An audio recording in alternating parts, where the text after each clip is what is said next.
Hello, friends. Welcome to An Academy. This is me, Dr. Siddharth Arora. Friends, we have reached part 13 of entire M. Lakshmikant for Indian Polity का जो हमने target लिया है वो आज हम लोग अचीव करने के पार्ट 13 पे आ गए। तो ये एक वादा है तुम्हारे साथ कि in so far as your preparation for civil service examination is concern और पॉलिटी, उसमें हम लोग M Laxmikanth for Indian polity को एक बाइबल के रूप में देखते हैं। और जब उसको हम इस तरह से देख ही रहे हैं तो, लेकिन प्रॉब्लम यह है कि ये बुक बहुत बड़ी है, 900 से ज़्यादा पेजेस है। और 900 से ज़्यादा पेजेस को पढ़ना, फिर उसको रिटेन करना, फिर उसके बाद कनेक्ट करना, फिर मल्टीपल चॉइस क्वेश्चन करना, इससे अच्छा मैं तुम्हारे साथ ये सीरीज कर रहा हूं। Page by page, line by line, word by word, multiple choice questions हम लोग कर रहे हैं from M Laxmikanth for Indian polity. सब कुछ एक एक वर्ड होगा और 12 पार्ट्स हो चुके हैं। इसी यूट्यूब सीरीज में आप देखते चले जाओ। You will be way considered very lazy, बहुत ही केयरलेस कहलाओगे अगर मैं तुमको जो ये पढ़ाया हुआ है, जो मैंने एक एक वीडियो में डाला हुआ है, कि अगर तुम इन वीडियोस को इसमें नहीं देखोगे, I don't think anybody can help you. अगर तुम 1% सीरियस हो तो you will watch every video which I have shared in this series, and in the continuation of that is page 84 to 86, part 13 of the constitution. So 84 to 86 जब मैं refer कर रहा हूं तो मैं रेफर कर रहा हूं fifth edition Indian polity by M Laxmikanth. देखा जाए तो तुम इसमें दोनों ही कर सकते हो, ऐसे कोई मना ही नहीं है। तुम चाहे तो सिक्स एडिशन भी देख सकते हो, उसमें कुछ न्यू चैप्टर्स है, कुछ अपडेट्स है। Be my guest, free for all, absolutely करो। चाहे तुम फिफ्थ एडिशन करो, चाहे सिक्स एडिशन करो, और जो एक्स्ट्रा भी टॉपिक्स है वो भी मैं एमसीक्यूज में कन्वर्ट करूंगा। Don't worry on this path at all. So we are on Unacademy, the largest online learning platform in India. और यहाँ पर best the best educators with end to end preparation, live mentorship, unlimited views, dedicated doubt solving, printed notes मिलते हैं। और तुम देख रहे हो हमारे पास कितने सॉलिड टॉपर्स है, क्या सॉलिड रिजल्ट आए। अगर तुम चाहते हो कि तुम भी इस तरह की रियलिस्टिक प्रिपरेशन का फायदा उठाना चाहते हो, use the code said live and join. ये सेड लाइव, SIDLIVE, ये मेरा रेफरल कोड है, इसको ज्वाइन करो। और जैसे ही तुम कोड सेड लाइव यूज करोगे तुमको एक इमीडिएट ह्यूज डिस्काउंट मिल जाएगा। चाहे फिर तुम 36 मंथ कोर्स लो, चाहे 24 मंथ लो, चाहे 18 मंथ लो, चाहे 12 मंथ लो, चाहे आप GS का प्लस या फिर आइकॉनिक सब्सक्रिप्शन लो, either ways we are there. So 19 to 22 ऐसी डेट्स है जिसको आपने अपने कैलेंडर पे मार्क कर लेना चाहिए। सेव दैट डेट, बिकॉज अभ्यास का महासंग्राम ये हमारे अन अकेडमी के सारे एजुकेटर्स की तरफ से आपके पास एक थोरो प्रीलिम्स प्रिपरेशन के लिए स्पेशल क्लास सीरीज है, जिसमें 4 दिन लगातार फ्री स्पेशल क्लासेस होंगी और सारे सब्जेक्ट्स के रिलेशन में होगी। Make sure that you are a part of it. Also 26 March 2023 को अन अकेडमी का all India prelims mock test होगा। चाहे तुम फिर ऑनलाइन उसे अटेंड करना चाहते हो या ऑफलाइन, ऑफलाइन भी अन ऑफलाइन टेस्ट सेंटर्स है दिल्ली, जयपुर, प्रयागराज, पटना, पुणे।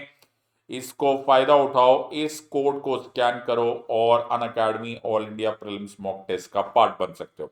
फाइनली, अगर तुम क्लासरूम कोचिंग से पढ़ना चाहते हो, हमारे साथ क्लासरूम फिजिकल क्लासेस का अटेम्प्ट करना चाहते हो, तो second GS offline batch launch हो रहा है 3 अप्रैल 2023 से।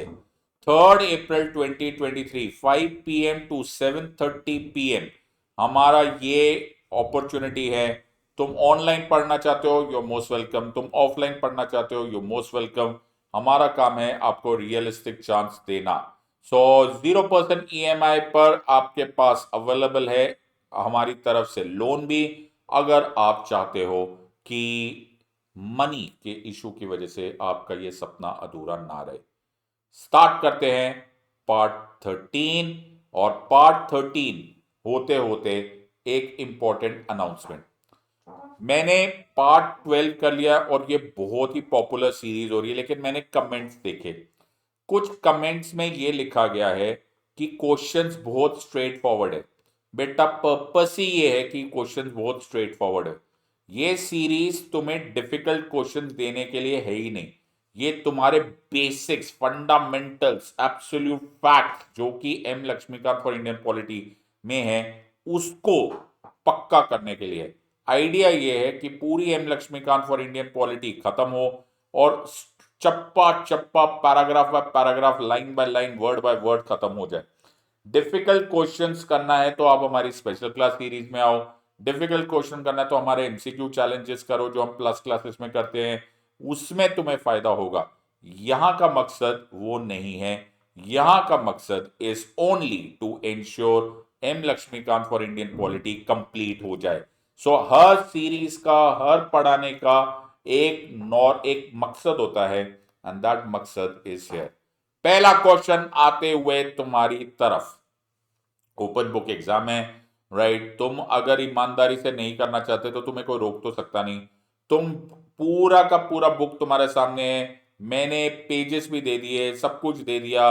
अब लेकिन मेरे हिसाब से समझदारी ये होगी कि तुम पहले ये सीरीज खत्म कर दो, पहले पूरा ये वीडियो खत्म कर दो, ये वीडियो खत्म करो, फिर जो मैंने पेज नंबर बताया उसको पढ़ लो, तो तुम्हारा दोनों काम हो जाएंगे। N. Srinivasan observed that the Indian constitution is both in language and substance a close copy of the, फिर मैंने ब्लैंक छोड़ दिया है, fill in the blank. Indian Councils Act of 1861, Indian Councils Act of 1892, Government of India Act of 1919 या Government of India Act of 1935। मैं फिर बोल रहा हूं, N. Srinivasan observed that the Indian Constitution is both in language and substance a close copy of the, कौन सा है, क्या डाला जाना चाहिए इसमें? तुम्हें डाला गया है 60 सेकेंड, हरी अप, फटाफट आंसर दो। और ये इससे रिलेटेड मेंस में भी क्वेश्चन आ ही जाता है, so you don't have to worry. N. Srinivasan observed that the Indian Constitution is both in language and substance a close copy of the। Alright, तुम्हारे पास रह गए हैं अबाउट 40 सेकेंड्स, क्विकली आंसर दो। एन श्रीनिवासन ने क्या बोला था कि हमारा इंडियन कॉन्स्टिट्यूशन, देखो हमारे ऊपर ऐसे बहुत सारी बातें बनती है, क्रिटिसिज्म होता है कि बोरोड कॉन्स्टिट्यूशन है, एक्सेट्रा एक्सेट्रा, पता नहीं वो, उसमें तो हम किसी और दिन बहस करेंगे। आज तो सिर्फ ये आंसर दे दो कि श्रीनिवासन साहब की ऑब्जर्वेशन क्या थी। और हमारे पास रह गया है 5 सेकेंड और।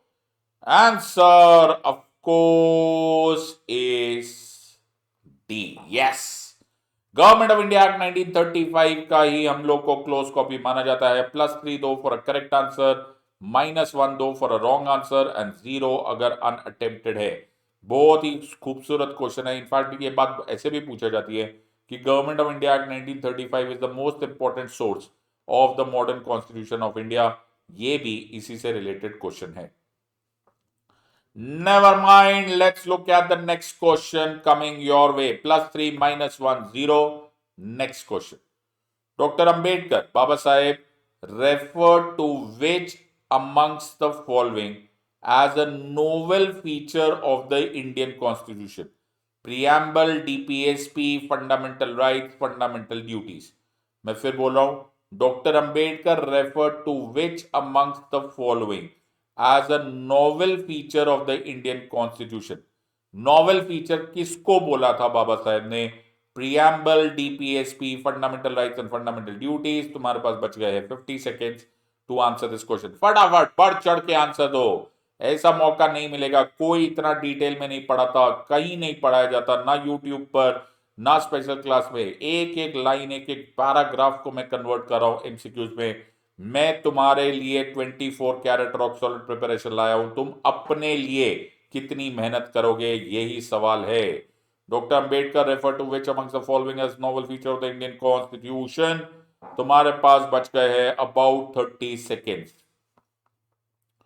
बहुत ही खतरनाक आंसरिंग है। Let us see this now how. Alright, so अब रह गए हैं 20 seconds. Doctor Ambedkar refer to which amongst the following as novel feature. इस पे एक्चुअली एमसीक्यू भी आ सकता है, और सॉरी मेंस क्वेश्चन भी आ सकता है कि नोवेल फीचर बोला क्यों गया था, लेकिन आज वो मुद्दा नहीं है। आज हम लोग सीधा सीधा आंसर देंगे, and answer of course is DPSP, directive principles of state policy code. Baba Saheb ने, डॉक्टर अंबेडकर ने बोला था they are the novel features. ये अपने मेंस आंसर में डाल लेना और बहुत काम आएगा। तुमने अगर इसको लिख लिया, +3 for a correct answer, -1 for a wrong answer and 0 अगर अनअटेम्प्टेड है। टोटल साथ में लिखते चले जाओ, that is very very important.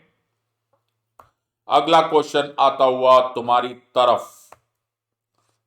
Which amongst the following seek to establish a welfare state in India? इनमें से कौन सा ऐसा है हमारा पार्ट ऑफ द कॉन्स्टिट्यूशन जो कि वेलफेयर स्टेट बनाना चाहता है? इसका उद्देश्य यह है कि वो वेलफेयर स्टेट बने। प्रियम्बल, डीपीएसपी, फंडामेंटल राइट्स या फिर फंडामेंटल ड्यूटीज। 50 सेकेंड्स है तुम्हारे पास, क्विकली आंसर दो। Which amongst the following seek to establish a welfare state in India? Preamble, DPSP, fundamental rights और fundamental duties। जल्दी से आंसर दो, जल्दी जल्दी जल्दी जल्दी जल्दी आंसर दो। 50 सेकेंड्स बाकी है। ऑलराइट, अब तुम्हारे पास अबाउट 30 सेकेंड। बढ़ चढ़ के आंसर दो यार, ये मौका फिर नहीं मिलेगा। और जब तुम्हारा यहां पर तुम्हारे आंसर ठीक हो जाएंगे, तुम्हारा जो कॉन्फिडेंस बूस्ट होगा वो कमाल होगा। सो मेक श्योर ये लिखो। और अगर मैं तुम्हारी जगह होता तो एक एक क्वेश्चन के नोट्स बनाता। टाइम पास मत करते रहो इधर उधर के उल्टे सीधे वीडियोस देख देख के, सिर्फ मोटिवेशन ही करते रहो, ऐसे कुछ फायदा नहीं होने वाला। जो अब चल रहा है वो एब्सोल्युटली कोर टीचिंग हो रही है। Let's look at the answer. Answer अभी भी वही है। So directive principles of state policy ही लिखा हुआ है, तो उनका इरादा वेलफेयर स्टेट ही है। सो अगर हम पढ़ेंगे आर्टिकल 38 को, the state shall take steps to do the welfare, to create a welfare state in which justice, social, economic, political shall inform every sphere of national life. कहां लिखा हुआ है? 38 क्या है? The part dealing with part 4 of the constitution, यानी कि DPSP. बहुत ही अच्छा आंसर आएगा, तुमने लिख लिया है। एक बार अपने मार्क्स शेयर करते जाओ। +3 फॉर करेक्ट आंसर और पहले के टोटल भी करते चले जाओ। -1 टोटल करते जाओ, 0 टोटल करते जाओ। ये बहुत जरूरी है कि तुम्हारे टोटल मार्क्स तुम्हारे पास है। एक ऑब्जेक्टिव अंडरस्टैंडिंग होनी चाहिए कि तुम्हारी प्रिपरेशन किस लाइन पे है और कहां तक चली गई है। नेक्स्ट क्वेश्चन आंसर, ये क्या है सर? क्वेश्चन में दम है। Which amongst the following are non-justiciable in nature?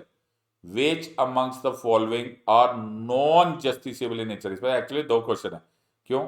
क्योंकि एक तो तुम्हें पता चलेगा नॉन जस्टिसेबल क्या, और उससे पहले तुम्हें ये मालूम होना चाहिए कि जस्टिसेबल होता क्या है। Preamble, DPSP, fundamental duties and all of the above. 50 seconds है तुम्हारे पास, आंसर दो। Which amongst the following are non-justiciable in nature?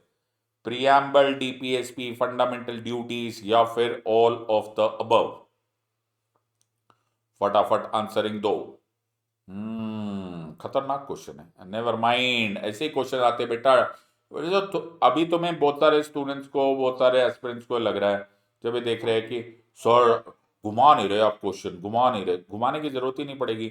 Okay, एक बार तुम्हें सारे फैक्ट समझ में आ गए, एक बार सारे डॉट्स कनेक्ट हो गए, फिर तुम्हें एग्जामिनर जितना मर्जी कंफ्यूजिंग क्वेश्चन करेगा, तुम्हारा कोई प्रॉब्लम ही नहीं। You are absolutely going to answer this straight on this. पहले ये तो कर लो। ओके, फॉर्मूला 1 में गाड़ी चलाने से पहले गली में तो गाड़ी चला लो, तो पहले गली में गाड़ी चलाओ। और यही है answer. Answer is all of the above.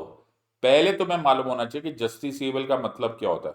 Justiciable का मतलब होता है वो डायरेक्टली एनफोर्स किया जा सकता है bye the court of law.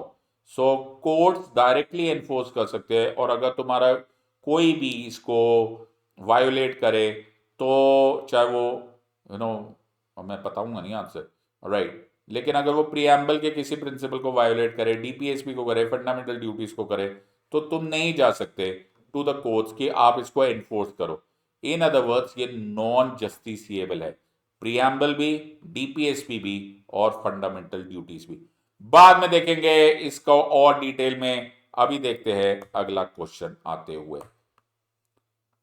अरे ये क्या है, एक लाइन लिख दी मैंने। अच्छा ये देखो, ऐसे inverted question, these principles are fundamental in the governance of the country and it shall be the duty of the state to apply these principles in making laws. ये एक लाइन है, हु बहु लाइन है, एड वर्बाटम कॉपीड है। Is a constitutional reference to which among the following. ये line किसके विषय में बोली जा रही है, किसके विषय में ये डिस्क्रिप्शन है? प्रियम्बल, डीपीएसपी, फंडामेंटल ड्यूटीज, या फिर ऑल ऑफ द अबव? यार ये कैसा क्वेश्चन है, क्वेश्चन में जान है। These principles are fundamental in the governance of the country and it shall be the duty of the state to apply these principles in making laws। ये किसके बारे में बोला जा रहा है? ओके 50 सेकेंड्स है तुम्हारे पास, फटाफट आंसर दो। 50 सेकेंड्स, क्विकली आंसर। ऑलराइट, अब रह गया तुम्हारे पास अबाउट 40 सेकेंड, क्विकली आंसर दो। विच, ये लाइन, ऊपर वाली लाइन पढ़ते रहो और देखो कि ये किसके बारे में कॉन्स्टिट्यूशनल रेफरेंस है। ऑलराइट, कॉन्स्टिट्यूशनल रेफरेंस का मतलब ये कॉन्स्टिट्यूशन में लाइन है, कमाल है। और मैं को अगर तुम्हें ऐसा लगेगा कि मैं कहीं और से पढ़ा रहा हूं, मैं कहीं और से नहीं पढ़ा रहा हूं, लेकिन हाँ मैं थोड़ा बहुत तुम्हें इंटरकनेक्टेडनेस जरूर सिखा रहा हूं और इसलिए मैं ज्यादा चॉइसेस नहीं चेंज कर रहा हूं। सो अभी तुम्हारे पास रह गए हैं अबाउट 20 सेकेंड, फटाफट आंसर दो यार, मजा आए। ऑलराइट, +3 मिलेंगे अगर करेक्ट आंसर होगा, आप तक टोटल भी करते जाना। -1 मिलेंगे अगर रॉन्ग होगा, 0 अगर अनअटेम्प्टेड होगा। +3 -1 0 and answer of course is DPSP. Yes, ये जो लाइन है ना, ये actually article 37 of the constitution को बोल रहे हैं कि these principles are fundamental in the governance of the country and it shall be the duty of the state to apply these principles in making laws. Actually इससे पहले लिखा हुआ है that these principles are not enforceable directly by the court of law. तो उससे पहले क्या लिखा हुआ था, उसमें लिखा कि दीज आर नॉन जस्टिसेबल, ऐसे लिखा नहीं है, बस उसका मतलब है these principles shall not be enforced by the court of law. However, these principles are fundamental in the governance of the country and it shall be the duty of the state to apply these principles in making laws। जो लोग मुझसे plus classes में पढ़े हैं वो जैसे मैं ये लॉज बोलूंगा ना, वो चिल्ला के लॉज बोलेंगे, क्योंकि इसमें एक बहुत बड़ा एलिमेंट ऑफ सरप्राइज है। +3 -1 एंड 0। अगला क्वेश्चन आते हुए, ये क्या है यार, फिर से मैं एक कोट बोल रहा हूं, The Indian Constitution is founded on the bedrock of the balance between fundamental rights and the directive principles। एक लाइन मैंने बोल दी, The Indian Constitution is founded on the bedrock of the balance between fundamental rights and directive principles। ये किसने बोला, क्या की observation है?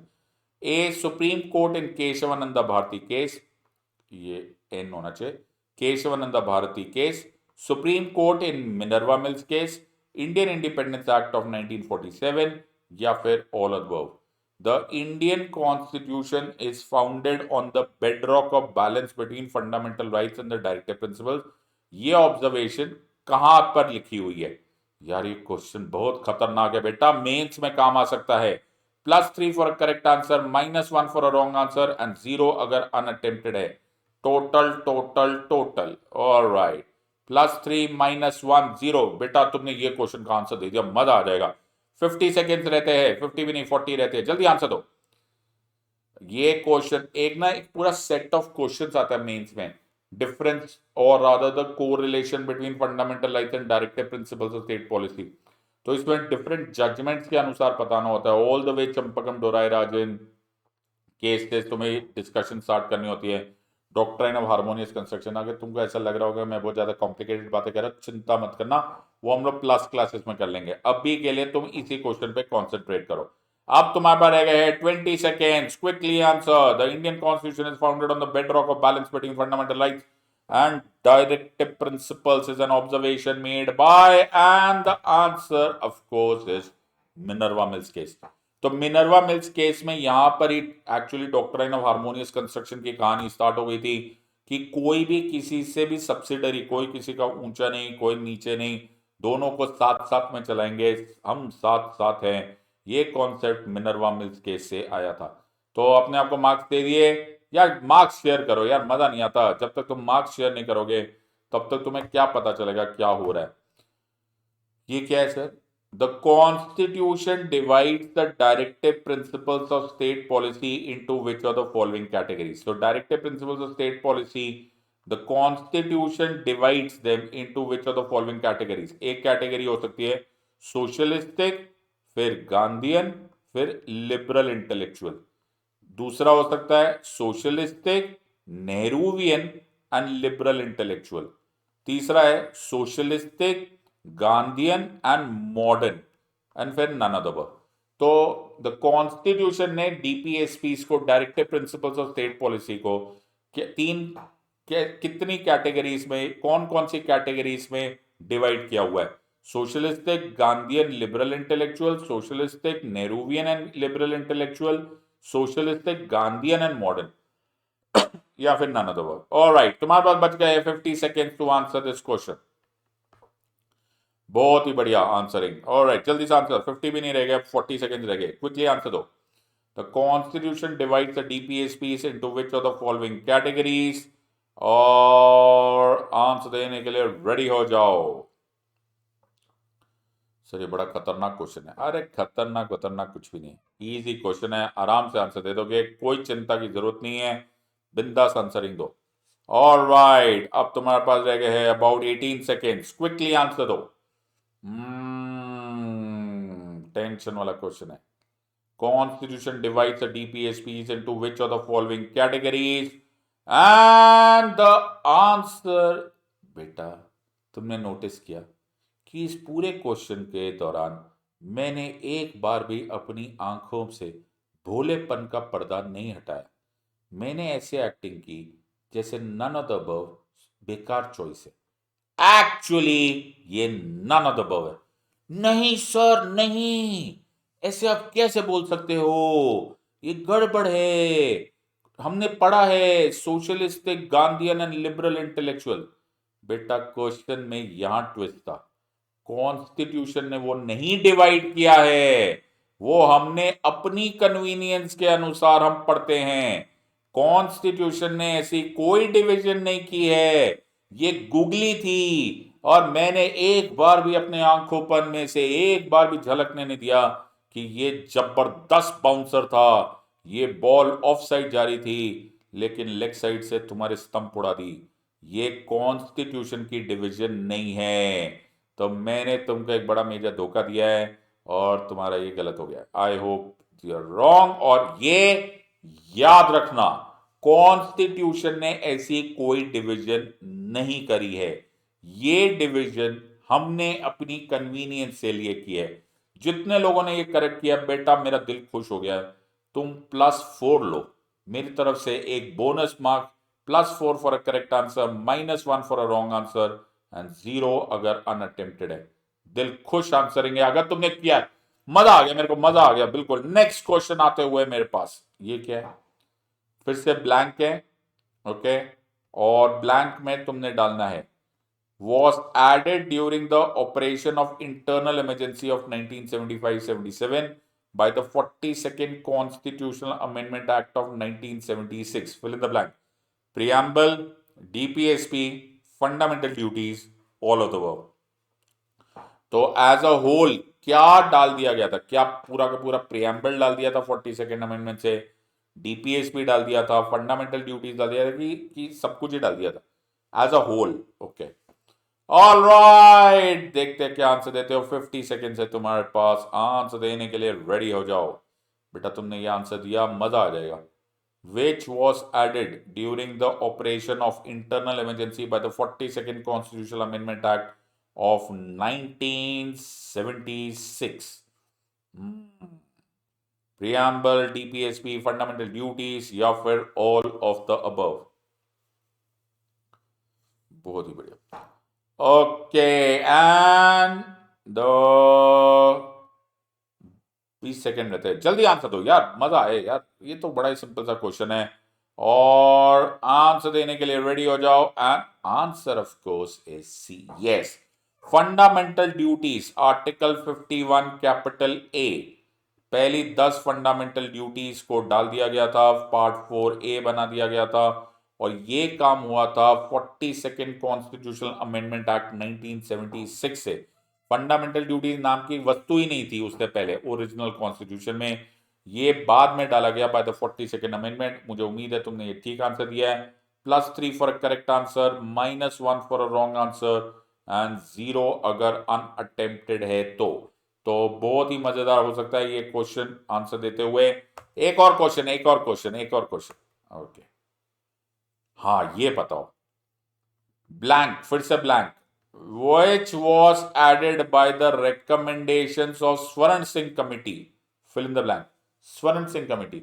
स्वर्ण सिंह साहब के एक नाम के एक मिनिस्टर थे, उस कमिटी की रिकमेंडेशंस पे इनमें से कुछ डाला गया था, प्रियम्बल, डीपीएसपी, फंडामेंटल ड्यूटीज या फिर ऑल ऑफ द अबव। ये तो बड़ा डिफिकल्ट क्वेश्चन है ना। हाँ, 50 सेकेंड्स है, क्विकली आंसर दो।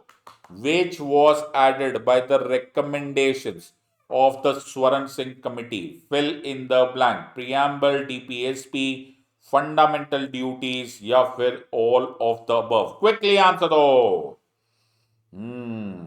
ये खतरनाक क्वेश्चन था यार। ऑलराइट, अब तुम्हारे पास रह गए हैं अबाउट 20 सेकेंड्स। जल्दी आंसर दो, जल्दी जल्दी जल्दी जल्दी जल्दी जल्दी जल्दी। which was added by the recommendations of स्वर्ण Singh committee, preamble, DPSP, fundamental duties या फिर all of the above। कमाल क्वेश्चनिंग हो रही है। और आंसर, कोई जादू नहीं था, कोई भयंकर क्वेश्चन नहीं था, ये दोनों क्वेश्चंस कनेक्टेड थे।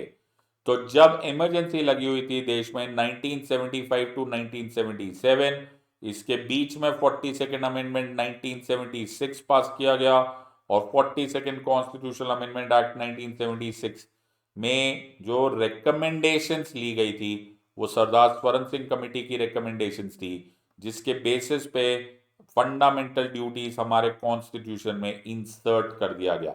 सो ये दोनों ही कनेक्टेड है, राइट। रिकमेंडेशंस इनकी थी और अमेंडमेंट ये थी। आंसर है ये।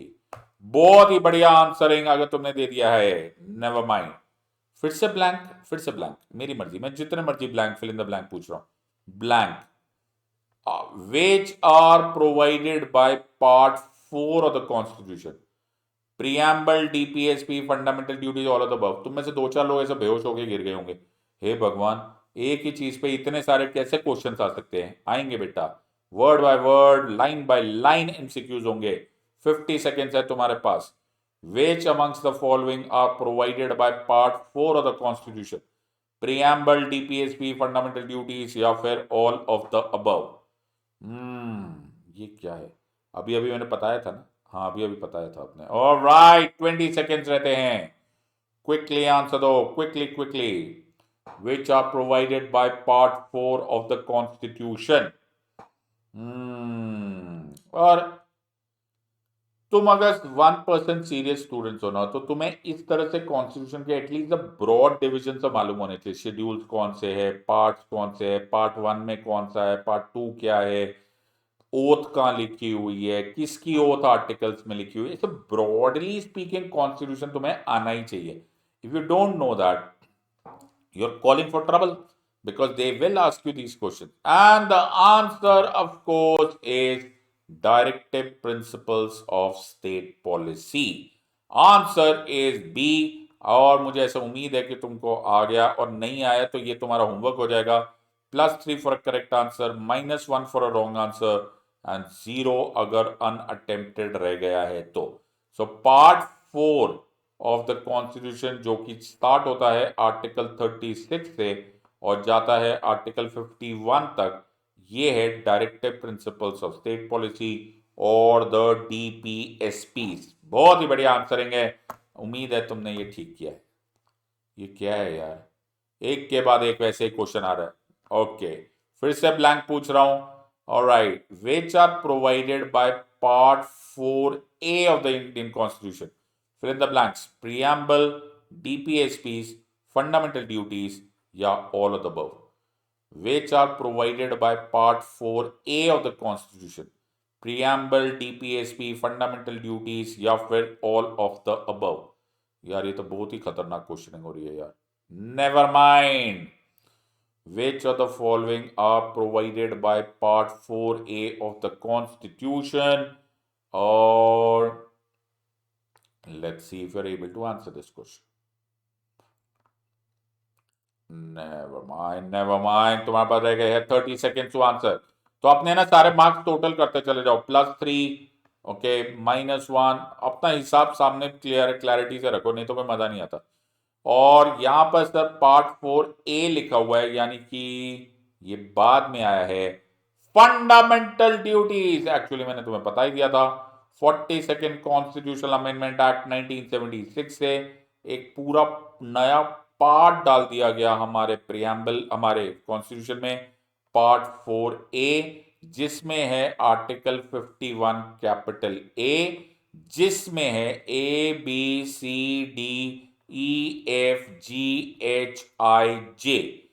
10 फंडामेंटल ड्यूटीज ओरिजिनली डाली गई थी, आजकल 11 है क्योंकि एक और बाद में ऐड की गई।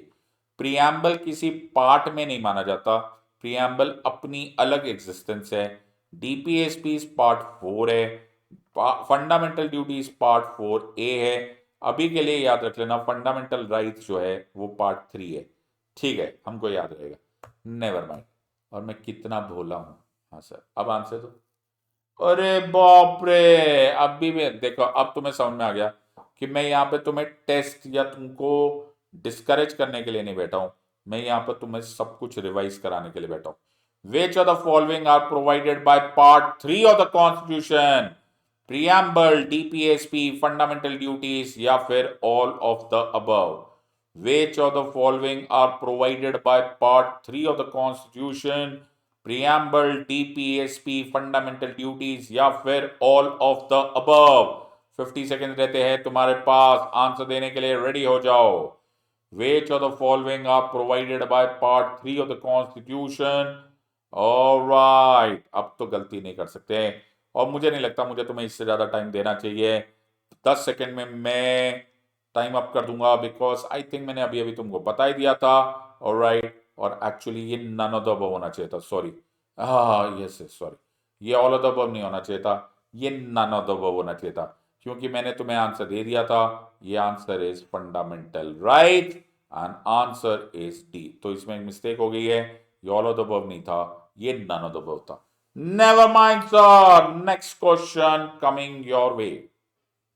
ये क्या है सर? कुछ तुम्हें याद आया या नहीं याद आया? Which amongst the following are not enforceable by the courts for their violation? Which, ध्यान से लाइन समझो, which amongst the following are not enforceable by the courts for their violation? Preamble, DPSP, fundamental duties, या फिर all of the above? कुछ याद आ रहा होगा। हाँ, इसी वीडियो में इसी से पहले मैंने कुछ पूछा था। यस, 60 सेकेंड से तुम्हें अचानक कनेक्ट हो जाएगा। सो you'll be able to connect the two dots from one to another. Which among the following are not enforceable by the courts for their violation? You have about 40 more seconds to answer. कमाल answering होगी sir. Which amongst the following are not enforceable by the courts for their violation?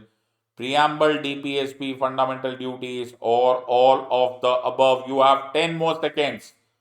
Don't make a mistake now, and the answer is D. Yes, मेरा बच्चा।